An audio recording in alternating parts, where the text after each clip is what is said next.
people. These are stuff, we're not reading stuff like this. And we out here the church is not reading stuff like this. So what are they actually teaching our people? They out here teaching this, and this is a idol. This is not what Christ looked like, according to the scripture. Give me Titus 2. That's just, let me ask you something. No, give me Proverbs 14:1. Cause are you married? Are you talking to anybody? Let me show you something.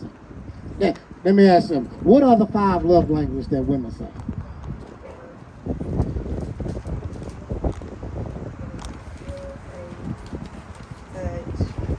Okay. Hold on. You on point. I want you to read what they say right there. Yeah. And these are the supposedly the women's 5 love languages right here. Number 1, acts of services. Doing nice things for your partner. So that's 1. Doing services. Keep going on that. All right. 2, physical touch. Physical touch is a love language to women. Number 3, quality time. Quality time is a love language to women. 4, gifts. Uh-huh. Offering tokens of love. Uh-huh. And then 5 is words of affirmation. They want you to speak life into them. That's them other. Now, what are men's love languages? Let me ask you. Y'all want men to know y'all love language, but what are the men love languages? You're not sure? These are something that all women need to know. Give me this in Titus. Titus 2. No. You hold that. You give me Titus 2, verse 3. This is the book of Proverbs. You want 1? I want verse 1. This is the book of Proverbs, chapter 14, and verse 1. Every wise woman buildeth her house. They do what? Every wise woman buildeth her house. All the wise women, they're going to build up their house. They're not going to tear their house down. So we out here to help edify our people to be stronger as a nation. But the foolish plucketh it down. Now, sis, we don't want you to be one of these foolish women that the scriptures talk about. We want you to be one of the righteous sisters. Now, that's it. Hold on now. Let's come over here right quick. This is Titus chapter 2. This is Titus chapter 2 and verse 3. The aged woman likewise, that they be in behavior as becomes holiness. Separate. You supposed to be separate, sis. Y'all not everybody. All our women are not supposed to be acting like the heathen women. How the heathen women act, our women don't supposed to be like that. That's right. Keep going. Not false accusers. That's one of our love languages. Y'all not supposed to be false accusers. Not given to much wine. Not be drinking all the time. Keep going. Teachers of good things. What are they supposed to be? Teachers of good things. Teachers of good things. Who they gonna be teaching? That they may teach the young women. Next generation. That's right. Y'all, we got work to do in our communities. Right now, we on pace to make the worst generation to come, and we need to start getting on top of that. Keep going. That they may teach the young women to be sober, to love their husbands. To do what? To love their husbands. To love their children. To be discreet. To be what? To be discreet. To be discreet is a love language. Keep going. Chaste. Chaste is a love language. Keepers at home. Not being a busybody in these streets. That's a love language.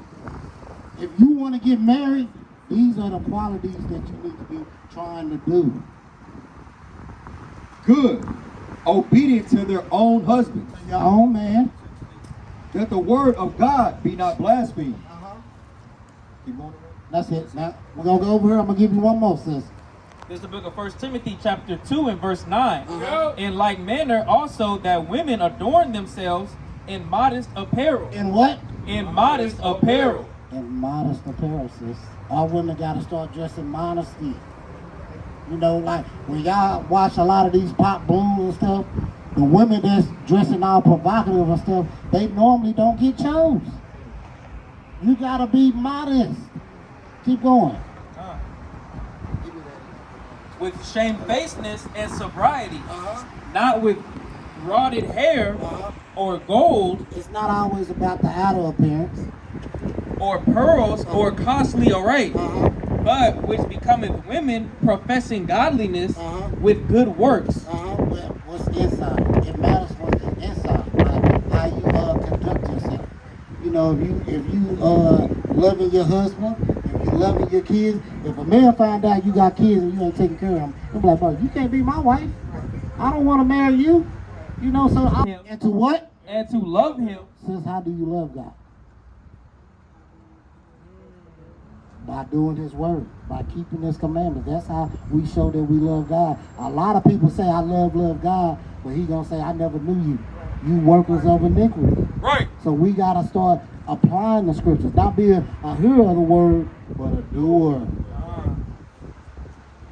And to serve the Lord thy God with all thy heart and with all thy soul, to keep the commandments of the Lord and his statutes, which I command thee for thy this day for thy good. For thy what? For thy good. Because he want to see you married. He want to see. Look, he want to see that. He's saying this is for our good as a nation. Now give me that. This is the book of Deuteronomy, chapter 22, and verse 5. The woman shall not wear that which pertains to a man. What does that mean, sis? Yes, what does that mean? Read it again. Read the whole thing. The woman shall not wear that which pertains to a man, neither shall a man put on a woman's garment. That's right, sis. Because when women put on manly clothes, they put that spirit on them. And when men put on women's clothes, they put a feminine spirit on them. And if we are the protectors and stuff, he don't want us effeminate. You know, that's confusion right there. So like, what are the garments that he don't want women to wear? What? When you go to the restroom, how you know which one is which? One has a dress on. That's right. All skirt. All skirt. So that's we got a dress code. God gives us a dress code. So we gotta start applying these things. So that's how I'm gonna leave you with. Since you got any questions? You got any questions? I heard you listening. Y'all good? This all love out here, sis. Go ahead. Give it up for the sister, man. Hey, sister, you wouldn't take us serious if we all had dresses on up here teaching the Bible, would you? Right? So take that into consideration, sis. Be blessed. I'm too hairy for that. Y'all have a good day. Give me Proverbs 12 and 4. Give me Ecclesiasticus 26 and 5. We talking about the love language of men right now. Yes. Hey, brother, you got 2 minutes to hear the words of the Lord? This is the book of Proverbs chapter 12 and verse 5. The thoughts of the righteous are right, but the counsels of No, verse 4. verse 4. A virtuous woman is a crown to her husband. Is a what? Is a crown to her husband. When it talks about a virtuous woman being a woman with morals, you know, you want to get a woman that you can instruct her and she carry out them instructions. But she that maketh ashamed is as rottenness in his bones. We don't want to hear our women just always gossiping or just making it hard for us. Like, it's always something with my wife. Like, it's always getting me something. You know, that just burns me up. Give me that in Ecclesiastes. Why all praises? All praises. Let me ask you something. Man, what's your nationality? Black. I mean, your top is black. You know, the crayon. I don't think you're a crayon.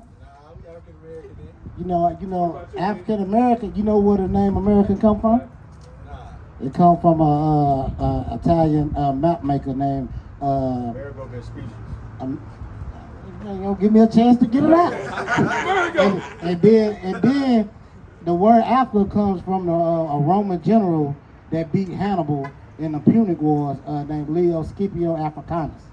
They named the northern part of Africa after him when he defeated him, and it just took over the whole continent. They just called it Africa. Because the people normally call themselves after their nation or tribe that they're in. They're Ethiopian, or they're Egyptian, or they're Libyan. You don't really hear them saying they're African. That's something over here that we call ourselves. So we out here teaching our people. Do you know that the slave trade is in the Bible recorded? Can we show you that? Let me show you that. Give me that in Deuteronomy. This the Give me Exodus 20. This is the book of Deuteronomy, chapter 28 and verse 68. And the Lord shall bring you into Egypt. Lord? Into Egypt. Again with ships. So the Lord, it says, so the Lord shall bring you, the word Egypt means bondage. I'm going to show you that real quick. Give me that verse 2. This is the book of Exodus chapter 20 and verse 2. Bring it out. I am the Lord thy God, which have brought thee out of the land of Egypt, out of the house of bondage. Out of the what? Out of the house of bondage. So when you look at the hieroglyphs and stuff in Egypt, they always got people in slavery. They got them chained up, you know, tied up in different type of ways. Because it was known if you go through Egypt, you might be put as a slave. Right. So they named it Egyptos, which means bondage. So when we see this word Egypt, we're going to substitute for slavery or captivity or whatever my reader feels like it is. And the Lord shall bring you into bondage again with ships. With what? With ships. With cargo slave ships. You're going to be slave on cargo slave ships. By the whereof I spoke, So just like I'm saying it, is how it's going to happen. you shall see it no more again. You're not going to see your homeland no more again. Since we've been over here, we ain't seen our homeland no more. Keep going. And there you shall be sold to your enemies. We was going to be what? Sold to your enemies. 12 years a slave. What is it? Django. Roots. I mean, hold on, let's keep going. You shall be sold to your enemies for bondmen and bondwomen. That's his prophecy right here. Okay, I got a question for y'all though. Okay. So, I see you got the King James version of the Bible. What? Alright, so with this one and that one, what be like different stories? Like the stories kind of different and something. What are you talking about? This book right here? What? Like the King James version, like this. Hold on, I'm confused now. Alright, King James version of the Bible. I'll leave the King James version. So all this King James, like, well, since Yeah, you're a king. You're a king. yeah, you know what I'm saying. Since we've been born, we've been reading the King James version, right? Uh-huh. So before that, like what was it? Like, what It was the Hebrew. the Hebrew? You gotta understand, the King James translated the Hebrew and the Latin, the Greek, to what we have today. So he didn't write anything in the Bible. He just had the scholars translate it for the common people to read. See? So as our history was going about, you had scribes writing the history down of what was going on with us as a people. Like when we go to school, we can read the history of America, or we can read the history of Britain. People wrote down the history. This is our history book of the time of what was going on when we came out of Egypt, from the time what was going on with the Assyrians, from the time what was going on with our forefathers, Abraham, Isaac, and Jacob, all the way to Adam. What you got? This whole lot of Sirach, talking about the language, how it's been translated. This is Sirach, the prologues of Sirach. It says, "Wherefore let me entreat you to read it with favor and attention, and to pardon us. Wherefore, wherein we may seem to come short of some words which we have labored to interpret, for the same things uttered in Hebrew and translated into another tongue have not the same force in them." Things was going to be translated. Why? Because we went into slavery, and our slave masters was going to change our language. Your name ain't Kunta no more. It's Toby. It's Toby. Yeah, give me that in I want Isaiah 1 and 3, and you give me give me John. It's the book of Isaiah chapter 1 and verse 3. The ox knoweth his owner, and the ass his master's crib. So these are two dumb animals. The ox knows who it belongs to. The ass knows its crib, meaning its home. Only people that say, I'm going to the crib is who? Even how we write, you know that it's us. But Israel doth not know. But the Israelite, but what? But Israel doth not know. The Israelites don't know. At this time, they know. So this is saying in the future, they not gonna know. Right. My people doth not consider. We don't even consider who we are. Bring it out. This is what we out here doing, teaching our people who we are. See that? Because they've been lying to us. Hey, you want to know great though, bro? Now I'm from all the way from New York. I'm tell you how to get. Before I came down here, I just had asked somebody that question right there. Like, where we even originate from? Like, I heard that our language got some like switch from Hebrew into what we speak now, you know. And like they said, Do you believe that? I do. The words Okay. had different power. They didn't know they were telling me. That's right. Like the words had different power, like from the way they speak the word. That's right. That's right. Yeah, that was so crazy. When they tell us to come down here, and you know, And to get that, and you know, the Lord guided y'all this way. He direct. He direct. That's right. That's right. Look, so it was meant for y'all to get this. That's why I really stopped. It's not crazy, but it's not. That's what's hot for sure. Man, that's crazy. Let me show you something. Come here right there. I want you to read something for yourself. So anytime you see that F right there, that's actually an S. So that's island. That F right there. Okay. That's islands right there. That's an S. That's an S. That right there is settlement. So that's Portuguese settlement. I want you to read this little paragraph right there. Where it say King John II.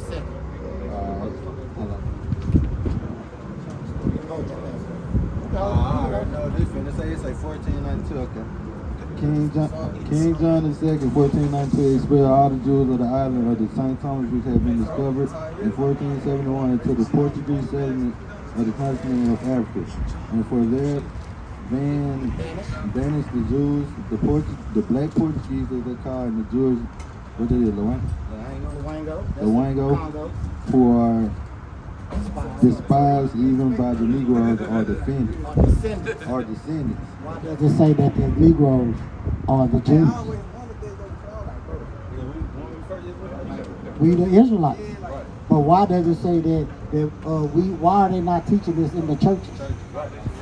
Why are they not telling our people this? Why are we not reading books like this to know who we are?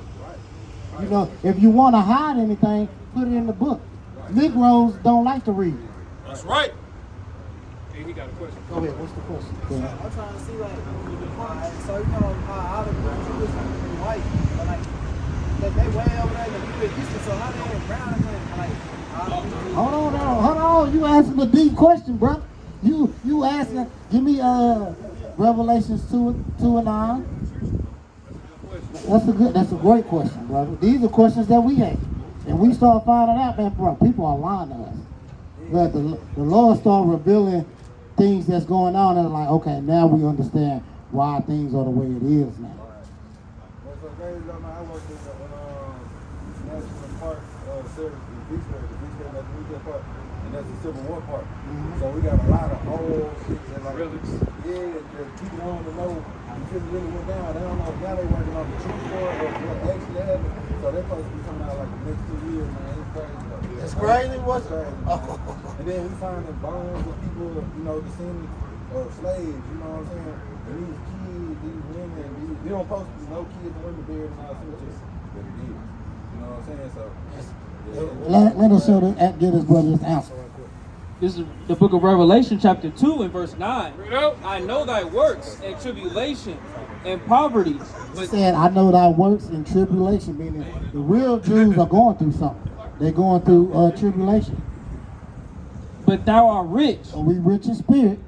and I know the blasphemy of them which say they are Jews and are not, but are the synagogue of Satan. Who are them fake Jews? But are the synagogue of Satan. The Bible says there's some people claiming to be us. That's not us. Right. We didn't write this.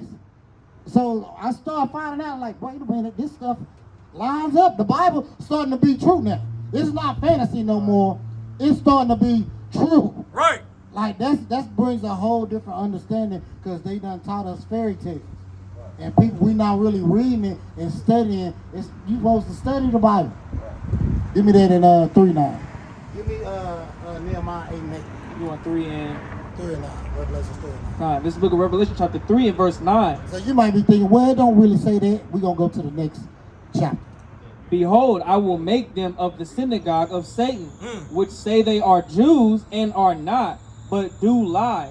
Behold, I will make them to come and worship before thy feet, and to know that I have loved thee. That he has what? That I have loved thee. That he has loved us. They're not, what they're teaching is not what the Bible is saying is going to happen. They thinking, love, love, love. They don't really know what the Bible is really saying. The Bible is trying to give us the rulership of the earth. That's the kingdom of heaven. Us, we're in our hell right now. Hell is a condition. That's right. That's right.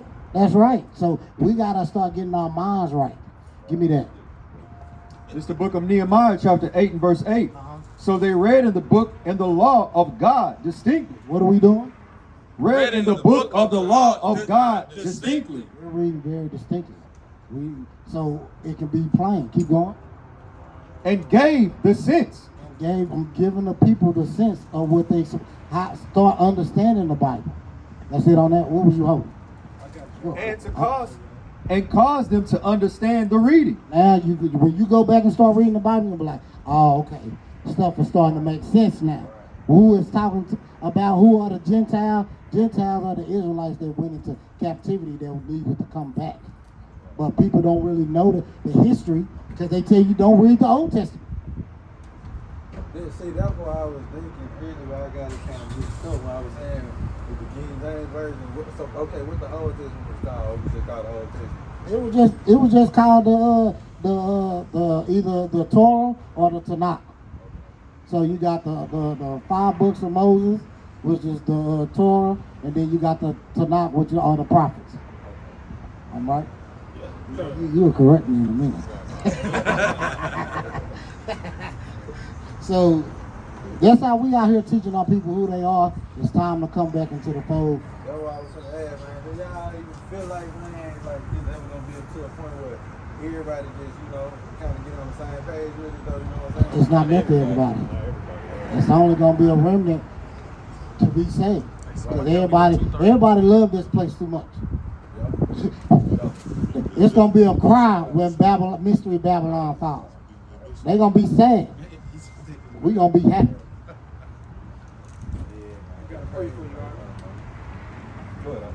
This is the book of Zechariah, chapter 13 and verse 8. And it reads, it says, and it shall come to pass that in all the land, saith the Most High, 2 parts therein shall be cut off and die. But the third shall be left therein. But only a third is going to be one. So that's going to be a lot of death. You talking about, 8 billion people? We talking about maybe 2 billion left on the whole planet. 2 Esdras 9 and 21 through 22. Yeah, that's just to show you that. This is the book of 2 Esdras, chapter 9 and verse 21. And I saw and spared it greatly, and have kept me a grape of the cluster, and a plant of a great people. What? Read it again. And I saw and spared it greatly, and have kept me a grape. He kept a little grape for himself of the cluster. The people are the cluster. And a plant of a great people. Let the multitude perish then, which was born in vain, and let my grape be kept, and my plant, for with great labor have I made it perfect. He only wants that grape, that remnant. Only the ones that really believe, that really got the faith. All these people saying they got faith, they believe, but they not doing the work. They don't really believe in the Most High. I start asking questions to the church. I'm like, hey, y'all saying y'all believe, why y'all not keeping the Sabbath day? They know that the Sabbath day is from Friday sundown, Saturday sundown, and they say, well, we do it out of convenience. Nah, bro, I'm trying to get on the same page as the Most High. I can't get in line with the Most High because y'all out of order. And they They're showing the broad way to destruction and not the narrow way. Narrow is the way. And everybody don't find that way because everybody want to do whatever they want to do. Well, I believe God do whatever I want him to be. Now God got order. See He's that? about order. See that? This is the book of Matthew, chapter 7, and verse 13. Enter you in at the narrow gate. Into what? In the narrow gate. In at the narrow gate. For wide is the gate, and broad is the way that leads to destruction. God is the way to destruction. And the whole world is out of order. So it's our job to come out here to tell our people, hey, don't follow the world. Come back to the Most High God. It's time to wake up out of sleep. We've been sleeping. So that's what we out here doing. Any questions? All right, and look. Hey man, hit us up wherever you at. We'll come down there and visit.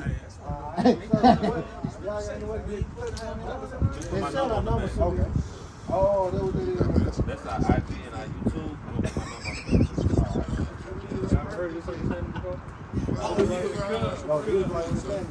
Give me I think I wanted Ecclesiastes. Ecclesiastes 26 and 5. Finish it.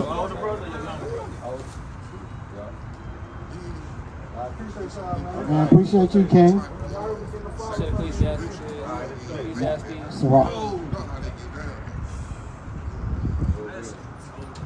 get back to these love languages of the man. That's crazy. You could not call me kid. No, the way you look, he's like 25 kid. 26. Start at verse 5. This is the book of Sirach, chapter 26 and verse 5. There be three things that mine heart feareth, and for the fourth I was sore afraid. The slander of a city. Oh, you got the city coming after you. I mean, like the media and stuff. When they turn like against Diddy, the Lord said, look, that's one thing. Like it's hard to overcome that thing when the whole city come after you. The gathering together of an unruly multitude. You got the people that was trying to take over the Capitol, the riot people, whatever they wanted to call them. The New Year's celebration. Right. And a false accusation. Somebody that's lying on you. All these are worse than death. But a grief of heart and sorrow is a woman that is jealous over another woman. None of them take hold to this one right here. But I don't know what it is about the women being jealous of other women, but this thing right here can cause, look, the Most High to be like, oh man, this is just bothering me. Keep going. And a scourge of the tongue which communicateth with all. Man, and I gotta hear her mouth too. We do not want to, look, I gotta hear it. That put me in that Abraham. You know, he had to let his son see his son out. Right, look, that's so we won't have to hear bro, and you gave it to me. Keep going. Oh, that's crazy. That's crazy.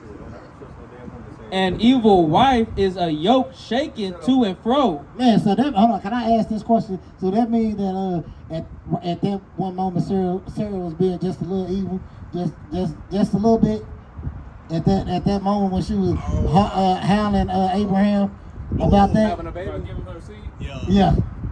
I would say, yeah, it's the same thing with Rachel. She was stealing mandrakes from Leah. Right. It's the same thing. Yeah. It's the most high You gotta will, think, I think it's, bro, you gotta think, like when they trying to establish their seed, they want their son. Right. That's what they're trying to get. Right. You know what I'm saying? Because even though it's the oldest from a male's loins, the Bible says the first son to come out of the matrix. The matrix is the womb. Right. So they trying to have a son to solidify their house, or them being a part of that house. You know what I'm saying? Right. Keep going. That's deep. That is. Yeah. He that hath hold of her is as though he held a scorpion. Somebody's mouth, a woman's mouth. Look, look, we do not want to hear the venom that you're spraying when you just rambling. I don't want to hear it. I do not want to hear it. I'll be quick to say, look, you're sounding like one of those foolish women. Scorpion is crazy. A drunken. But you say that, bro, that'll put him in the right. But still, it's the truth. It's the truth. If I become your enemy, because I Right, tell you it's the truth, man. Bro, Once they come back, a foolish woman is given into the hand of a foolish man. Right? A drunken woman and a gatter abroad causeth great anger, and she will not cover her own shame. The whoredom of a woman may be known in her haughty looks. you know what? In her haughty looks, Man, I should have brought this out when the sisters was around. Man, I should have brought it out. I was trying to, you know. trying to slice them in half. I Yeah, wasn't you only slicing get it. this much I time. know, man. I know. Our sisters was sisters give you this much time and they gone. You know what I'm saying? They don't Show too them much. their edges. Right. Right. If thy if thy daughter be shameless, keep her in straitly, lest she abuse herself through overmuch liberty. Man, don't give her too much freedom.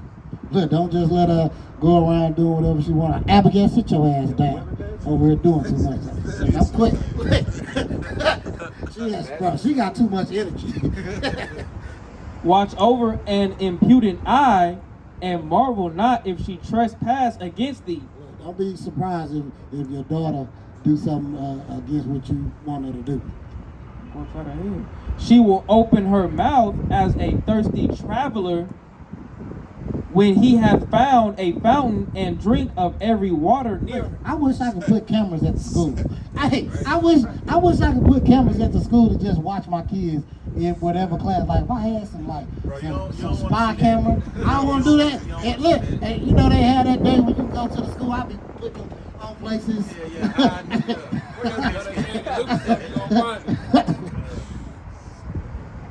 And open her quiver against every arrow. Right. The grace of a wife delighteth her husband, and her discretion will fatten his bones. What? Her what? Her discretion will fatten his bones. That's the love language right there. Her discretion.